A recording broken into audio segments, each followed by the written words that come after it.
What's up, guys? It's your girl Riva, and I am back again with another video. If you're new to this channel, hi, my name is Riva. It's very nice to meet you. Before we get into this video, make sure you guys hit that subscribe button. Make sure you guys give this video a thumbs up. And as I always say, make sure that you guys leave your comments in the comment section down below. It doesn't matter how you feel about this video. We want to talk about it. Also, if you're not following me on Instagram, follow my Instagram. It's at RIVAH_JORDON. And without further ado, we're going to go ahead and get right into this video. Hey, how you doing? Good, good. What's going on, man? I'm just kind of getting caught up. I mean, I heard some of the first parts, and then and it kind of transitioned off of talking about black men and men needing to get caught up and do better. And what I'm hearing is that, Courtney was saying, when are we going to look at women specifically? But I do want to speak about black men because I think the one sister, what's her name? I don't know how to pronounce her name. Ariel. It's Ariel. Okay. You mentioned that high value, when we talk about a certain strata of black men, that they're doing okay, but the average black man ain't doing too good. Where'd that come from? I don't think it's the average black man. I do believe there is a gap. I do believe that there is men that are doing well and men that are not doing so well. So where is the gap? I don't know. I don't know how to answer that question. Well, would you be surprised? Would you believe if I told you that, according to the AEI Institute, American Enterprise Institute, black men make it in America, 54% of black men are single and childless, and 65% are in the middle class?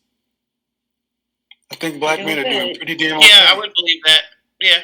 I mean, over the last 20 years, any gap between black men and black women has substantially shrank on the men's side.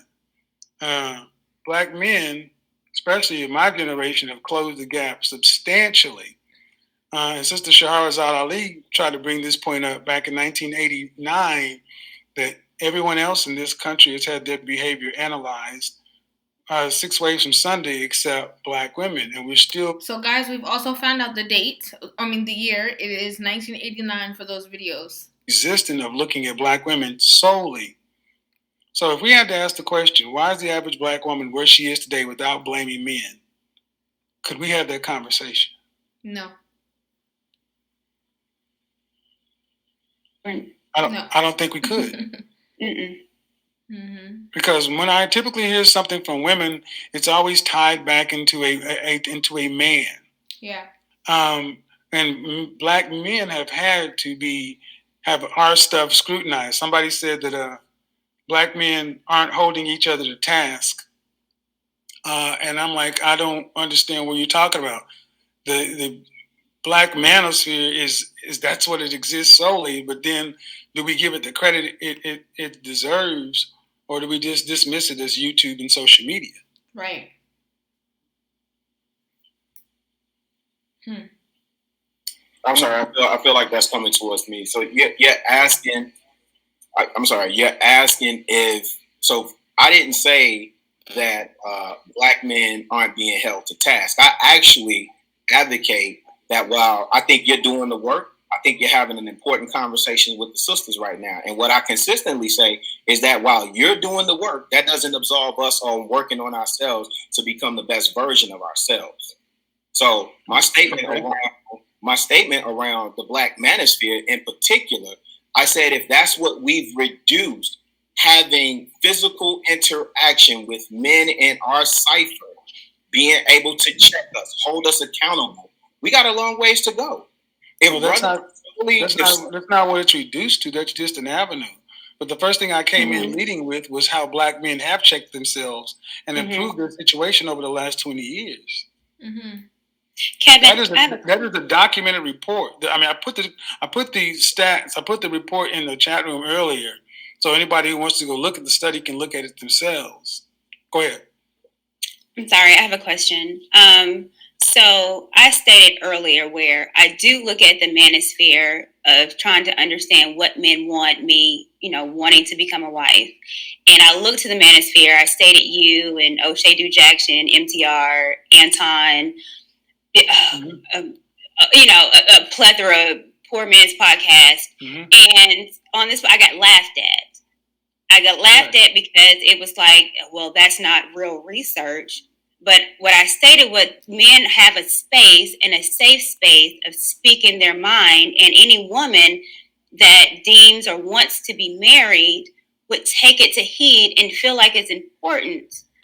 So I like this conversation, and I also want to say that, yeah, when it does come to the Black Manosphere, I definitely don't feel like it gets the credit that it deserves. I mean, for the people who definitely watch it, for sure it does, But there's a large group of people who try to discredit it or try to bash it. You guys, if you haven't seen that reaction video I did to someone literally trying to bash the entire Black Manosphere. But as Courtney said, like, a lot of people are using these things, using men literally coming on there and telling you exactly what they're looking for, exactly what they want.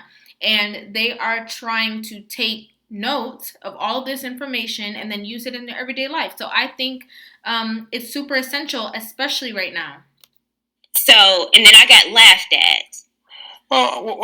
But the things, how many people actually watch these podcasts before you say it's not real or it's funny? Because when I'm on these podcasts, these are some well-read, learned men. I mean, I've been in the Black Manosphere for a long time, and I would say that if anybody knows the name BGS Ibmore, probably one of the most intelligent men I've ever met, and that man came from, anyway. YouTube or not, 2 + 2 is 4. And if Black men are improving themselves, can we honestly say that do we disagree that Black men are doing better off than they were even just 20 years ago? No. Do not disagree. All right. Are Black women doing better off than they were 20 years ago? Absolutely. We are not. No. And so at what point, see, if this is triage, at what point do we go to the part that's most problematic? To the women that's not. But here's the thing, Kevin, I feel like I'm saying that. Hence why Kevin Samuels is so necessary for this time, because if we're Black women, we're not doing the best that we can do, especially when it comes to the statistics and the numbers and all of that, marriage rates, divorce rates. Like, it's super important that that's addressed and that we're spoken to, so that all of who is out of alignment, those who are willing to listen, can get into alignment and change the outcome. But even with the two ladies, it's like, are you able to agree with it? Like, we have to be at a point where it's like, yes, and it's not a but to negate it. We are not doing better. I'm able to admit that. I just don't feel like, I hate to feel, I know that other women are saying it out loud and specifically and taking accountability for what we need to take care of ourselves. Mm-hmm. True. Well, go ahead. I was just going to say, so my initial comment earlier in the podcast was kind of just like looking at it from only the male's perspective and seeing what the reasons were they were not getting married. I am fully in agreement that women have dropped the ball in terms of how to behave ladylike. The idea of submission is so scary to women at this point that it is like saying a curse word. Like, it's that bad. And as a result, the Black family has deteriorated. So I'm completely in agreement with you. It's just hard to view things in a vacuum in general. Well, submission, how about this? 2 weeks ago, I had one of the most contentious podcasts I've ever had, just on Black women being offended to smile at Black men. Smile. Mm-hmm. So before we can get to submission, I just got off Instagram talking about cooperation and being right. And I don't think that many Black women understand how far they are from Black men. Mm-hmm. Submission, Black men are just trying to get human treatment. Right. Right. Now, if you go look at their podcast, it was right on the heels of Iyanla Vanzant announcing she's leaving the OWN network, she's being run off of Oprah Winfrey's network by who? Black women. Mm-hmm. Because of her unflinching portrayals of their behavior. 2013 on Black Female Madame Noir, she said Black women are out of order. And on the way out the door, she says we're still out of order because we're getting paid to be out of order. I did a broadcast talking about, hey, just simple human treatment. And I challenge anyone to go look at it. It's all cut up. 2 of those videos are on WorldStar. One woman said she's actually finds it offensive when Black men ask her to smile. I love what he says about the human treatment because it's true. Like, they're definitely treated like second-class citizens. And I think that one of the reasons is, you know, throughout society and stuff like that, like everybody has an image, right? Like they're going to paint different stereotypes onto different people.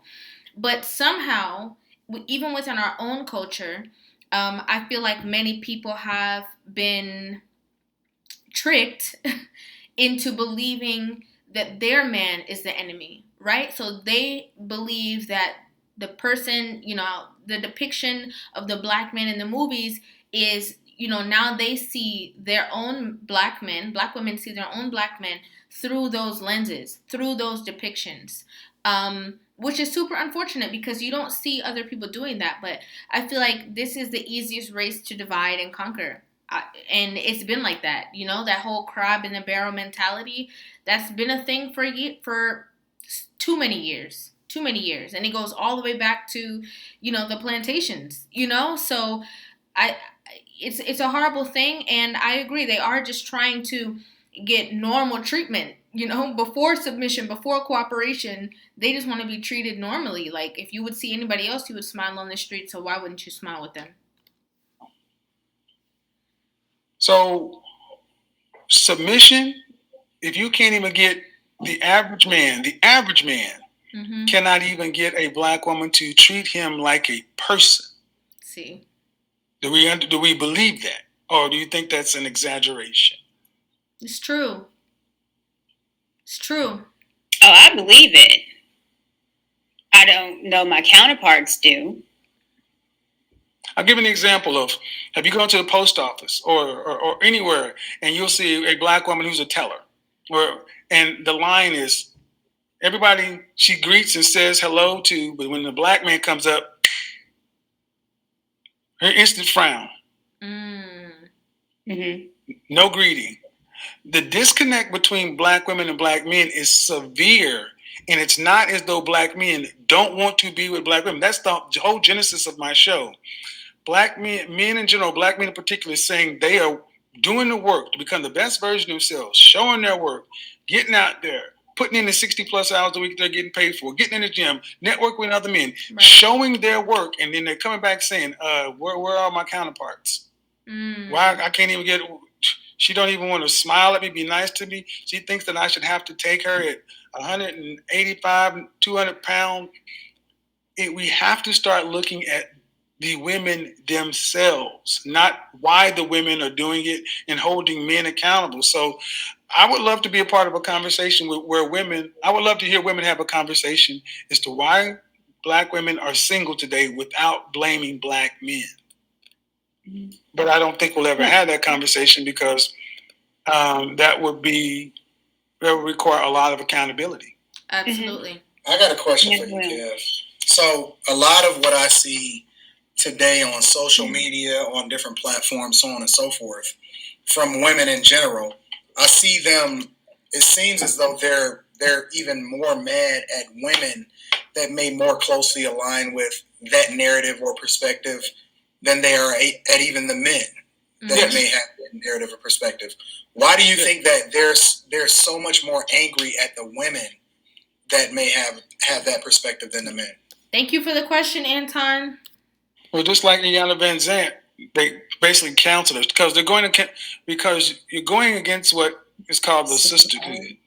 Mm-hmm. You're going against the sisterhood, and that's really what's at the top of the Black community, the matriarchy. It is about Black women going for Black women above all else. Mm-hmm. And as long as you're on the sisterhood side, it's okay. But if you speak against the sisterhood, as a man will cancel or destroy you, but as a woman, it's a double foul because you know where all the bones are buried. And you speak with more credibility because in our community, it is easy for Black women to discount anything that comes out of a Black man's mouth. Mm-hmm. Doesn't matter who he is. He can be a PhD, a physicist, or on the corner. But when it comes out of a woman's mouth, it hurts more because they're like, damn, it's like you're betraying them. Mm-hmm. But why?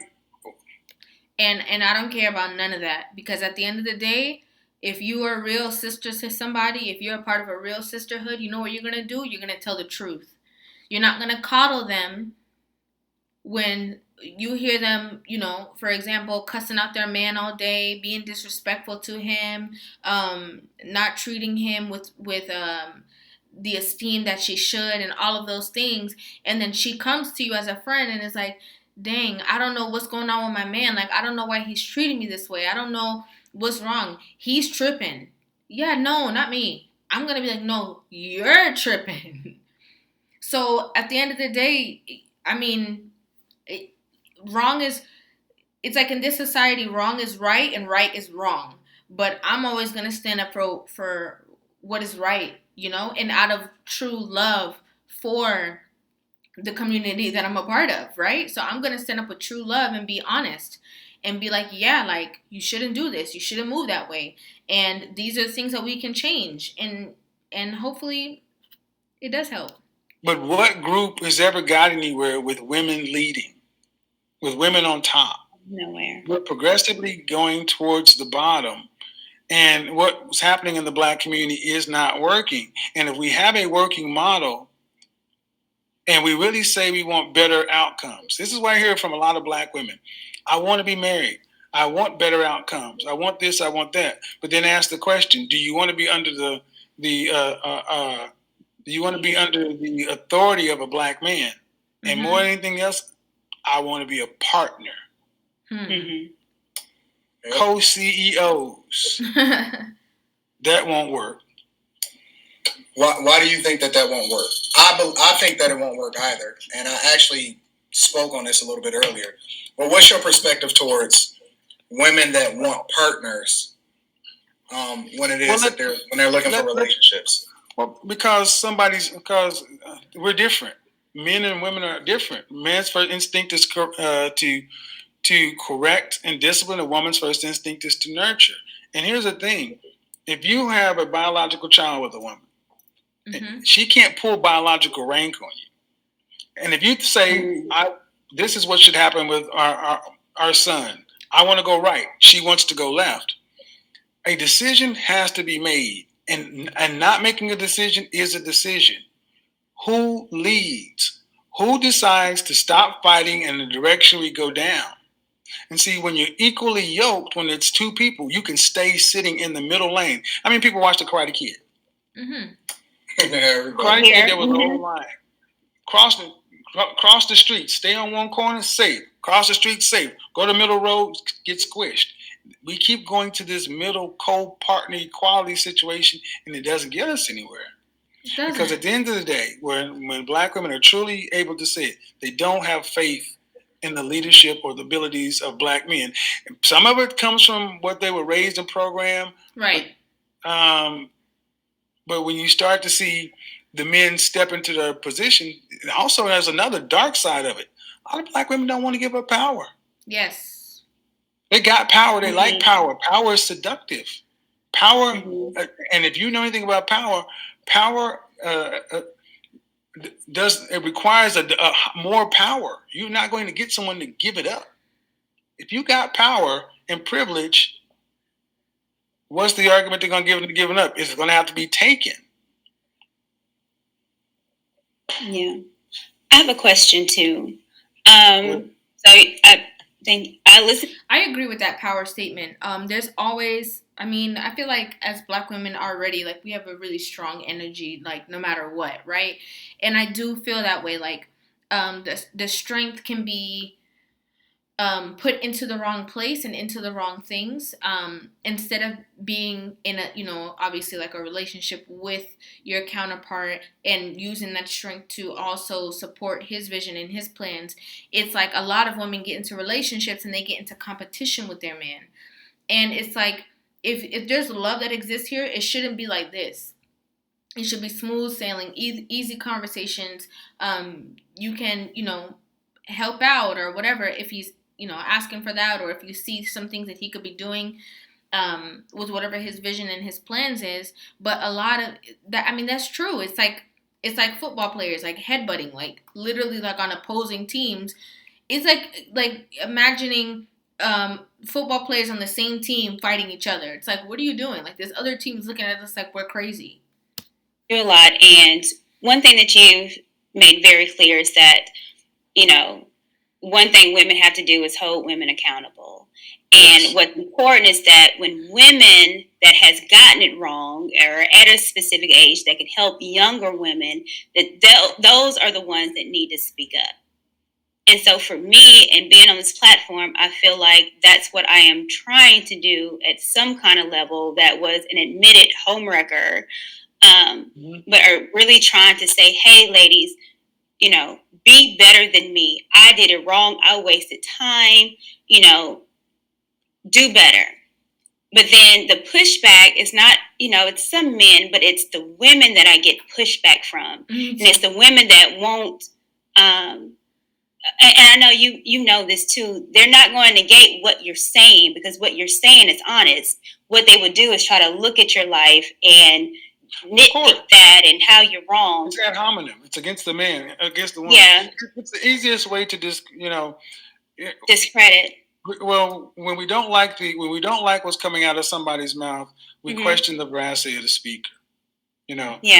I've had women sit around talking about, I don't like what he says, and then sit there and try to go into how they think I look, and I'm like, you're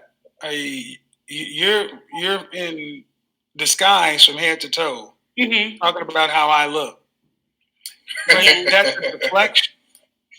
See, what we actually need is a tipping point of 10%. You don't need 100% of anything. You need 10%. What we need is women who are. See, it's typical. We need feminine women to put their boxing gloves on. Mm-hmm. That's the problem. Many feminine women don't want to deal with the conflict because it goes against their feminine nature. Right. Mm-hmm. All right. However, just like you would go into your mother's strength to protect your young, you need to somehow link that into the feminine nature so they can push back against their quote unquote masculine counterparts. There's a Netflix called Miss America. Betty Verdin versus Phyllis Schlafly at the ERA movement of the 60s. And it was traditional white women going against the ERA, the liberal feminists. And that was a good example of women standing up for traditional values versus women standing up for feminist principles. There's going to come a time where the women you're talking about, Courtney, they're going to have to get their hands dirty. Because the women that push back, do all this other kind of stuff, they have power. They have microphones, and they don't mind getting dirty. Yeah. They don't mind getting dirty. They don't mind getting in the mud.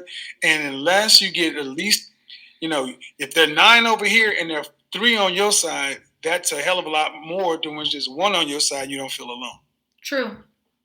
So that's what it's really going to be required. And I agree that sometimes when you're feminine. And you don't want to go into like that masculine energy at all. Like, I can understand how that would be off-putting, but I think it's how you're doing it. I think it's like, for me, I'm doing everything out of love, and that's me being completely 100% transparent and honest. So it doesn't feel like I'm attacking anybody, because I'm really not attacking anybody, because I'm not looking at them. I'm looking at the reasons why they think that way, right? Or the reasons why they say the things that they say. So I just put the truth out there, because it doesn't matter how you feel. The truth is always going to be the truth. Opinions come and go, feelings come and go, but the truth remains the same no matter what the situation is. And women are going to have to start standing up. And what we're trying to do is have these conversations in good faith, to where get women who may not be as hardened on either side, something along the line of a middle ground. Mm-hmm. I mentioned this earlier this week.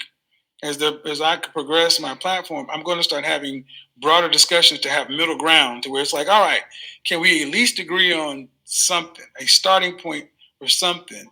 Because it's politics. We're going to have to win men and women over to middle ground, and that means everybody's going to have to give up something for a greater goal. Right. We've got the blueprints. We just have to have the courage and conviction and the desire to fight. Yeah. Do you think that it's even possible, honestly, to a larger extent, even have a conversation, let alone convince somebody to come to the table in good faith that truly do not want to give up that power? They don't want to subscribe to the idea or even consider the possibility that we may be right. They don't even want to even come to the conversation in good faith outside of debating, right? Mm-hmm. They just want to be heard.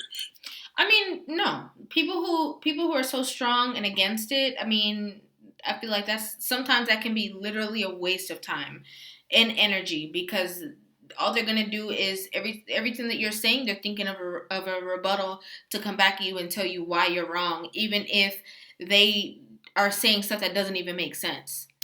Think that it's even possible for those type of people or women, and some men even to a larger extent, to even really make that transition? I look at what the Tea Party was able to accomplish, and look at what the LGBT community was able to accomplish in a short period of time. They focused on the people that they could focus on, right. But they worked and did it. They had a grassroots movement of people who were invested. Mm-hmm. Look, it is not going to be possible to win the argument with 100% of the people. Right. All you need is 10%. It's a tipping point. Mm-hmm. And I think one of the biggest things I learned in sales was when somebody was saying no, or when they were actually having a request for information. When I could find that somebody was saying no and they weren't going to buy, I would just shut it off and go on, because I don't want to waste time with someone who's got their mind made up. Right. Somebody's got their mind made up. Let them stand outside and change their mind, if ever, at their own accord. But here's the thing. Everybody wants to be on the winning side. Mm-hmm. When stuff starts happening, when stuff starts working, when black women are starting to get outcomes that they want, and black men are starting to get outcomes that they want, it'll start happening over that 10% side. And strangely enough, that if anybody ever been to college, they're like, oh, I can't stand them Kappos or them Alphas or them AKAs or them so-and-so. But everybody couldn't stand your ass, but they always wanted to go to the most lit party, and they found their ass at your party, no matter how much they hated your ass. It's true. Same thing. Mm-hmm. So let me ask you this, Kevin. So this is an honest question. With the brothers, because again, I believe the conversation that you having with the sisters right now. I'm up to speed on all your videos. The things your father should have taught you, and to rank yourself as a man. Those are my top two personally, right? But what do the brothers need to work on as the women are having this conversation? Is it a simultaneous thing happening, or is it all focused on the women and the brothers are straight? Well, no, I could never say that. Mm-hmm. Black men needs to work on black male media run by black men for black men. Mm-hmm. We have our own image. Mm-hmm. I mean, I don't want to use the word because I want to ding the platform, but if you go back to World War II Germany, they were able to do some horrific things through the media and propaganda. Mm-hmm. A lot has been done to the black community through media and propaganda. We don't control our own image as black men. Black women have more access to the levers of media power than we do. We need that run by us for us. Because when we run our own black male media for us by us, that's an economy. Mm-hmm. That's an economy that spawns off into other things. That's an economy that spawns off into, if you want to sell into the black community, you have to go through black male media. That also goes into, and that branches off into advertising, media buys, banking, all other kind of things. Black men have to go for power. And the biggest power is our image was taken from us in 1915, D.W. Griffith's Birth of a Nation, and we have yet to get it back. Mm-hmm. We've yet to get it back. And now social media has come along, online media has come along, and it's democratized the airwaves. You don't have to go through the FCC, such and so forth. What we put on our Instagram, our TikToks, our Facebooks, our YouTubes as Black men, as we're using that to launch and go into our own endeavors matters. Right. This is why these kind of things are important. This is why when I talk about I don't beef, but we're going to have to. Tyler Perry has Tyler Perry Studios down here, right? He's employing hundreds of Black people in $1 billion business.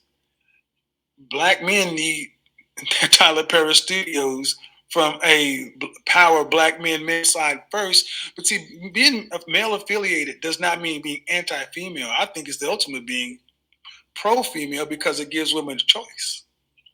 It gives women a choice to actually deal with men who are out for the best outcomes of their people, just like every other group of people on the planet, or working in the greater system at large. So no, I'll never say pressure needs to be off of men.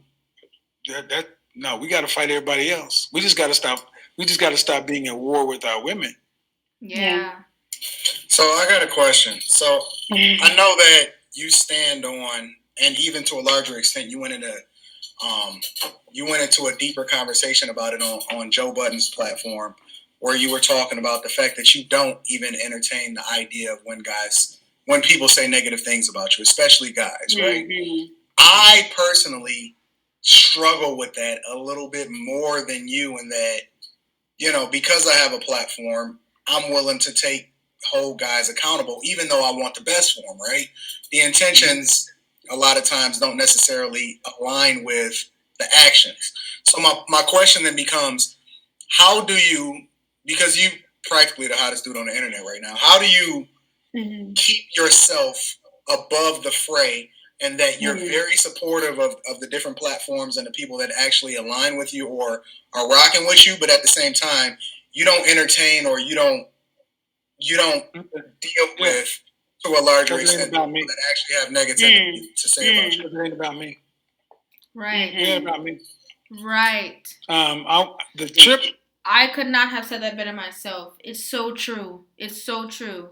When it's about the vision and the plan and the purpose of why you're having the conversation, you don't take comments personal, because you know that the attack is not on you personally, because nobody knows me personally. It's on the message that you're trying to put out there. So I completely could not have said that better myself. I went to LA and I was reluctant. I didn't want to go to that trip. I went anyway. And going to LA, I had that podcast where I took a call that went super mega viral over a weekend. If you look at World Star Hip Hop, most videos do around 150 to 300,000 views. When that video surpassed 300,000 views in half a day, that stopped being about me. That captured a moment in time where people around the country, Black folks, were sitting around having discussions about conversations. Yeah. So because I happen to be running the platform, I recognize that this is much larger than me, and I am representing men who have never been able to have a voice. So I'm cognizant of how I speak, even though when I talk about high value men, you notice how I always mention my blue collar brothers and this and that, such and so forth, because it ain't about me. Now, make no mistake, I don't necessarily like it, but I understand that also this is new information, a new way of looking at things for a lot of people. And it's shocking. It's hard to hear. But more often than not, people will say, you know what, when I first heard you, I couldn't stand you. But when you start to hear more women say, well, now that I watched you and I heard what you had to say in your own voice, I love what you're saying. Even men. Yeah. And I'm more content that will happen in a larger numbers than people who just hate you and want to cancel you. When I'm out and about, I have more Black men walking up to me saying, thank you. I've had Black men damn near in tears. You know what I mean? So not even know how to even say thank you. So it ain't easy. I tell you that. Sometimes it really ain't, especially some of the egregious stuff. But again, it's the same stuff. How many more times they going to call me gay, down low, hate his mama? I mean, it's the same stuff. I mean, it's the same 8 or 9 insults. I was like, all right, haha.